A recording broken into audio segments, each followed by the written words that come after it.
Hey, what's up guys? Quinn from Garage Quinn Motors here. I'm just finishing up some changes on my Indy Miata, getting ready for the Wells Fargo Axis Shootout at Lime Rock this weekend, the championship.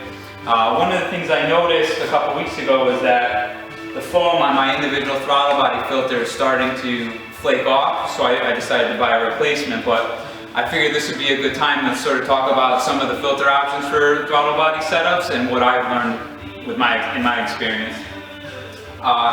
This type of filter is made by ITB.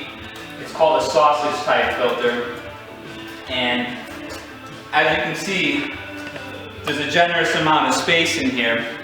So the benefit of this is you have adequate filtration against dirt and particles, but on the throttle body side, you're allowing air to enter into the velocity stack at a 360-degree radius. That contributes to the most efficient laminar flow of the throttle bodies, allowing them to make power.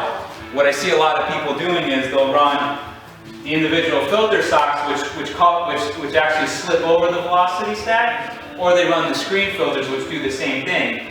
And when you do that, you're blocking the air to be able to flow in at that 360-degree radius, and what ends up happening is there's a loss in power on the dyno, and it's substantial, because when you're dealing with engines that make 10 horsepower and you're trying to milk every last horsepower out of them, that 5, 6, 7 horsepower that you're losing for the filter it's not worth it. So ideally you want to run as big of a filter as possible. Give yourself as much room as you can. Some cars, you're more limited on space. My particular model of filter is the ITG JC50/100. It's the deepest 4-cylinder lane throttle body filter that ITG makes. And in an Indy Miata, you have clearance for it just barely before you hit the suspension mounting point.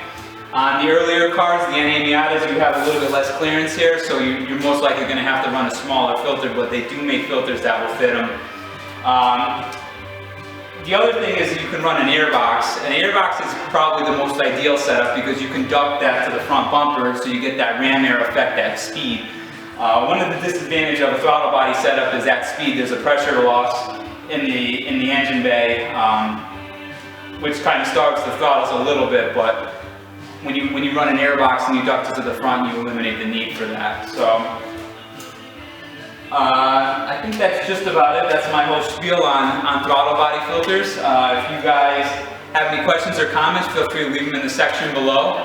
And until next time, I'll see you guys later. Dude, why don't they offer these things in any other colors other than red?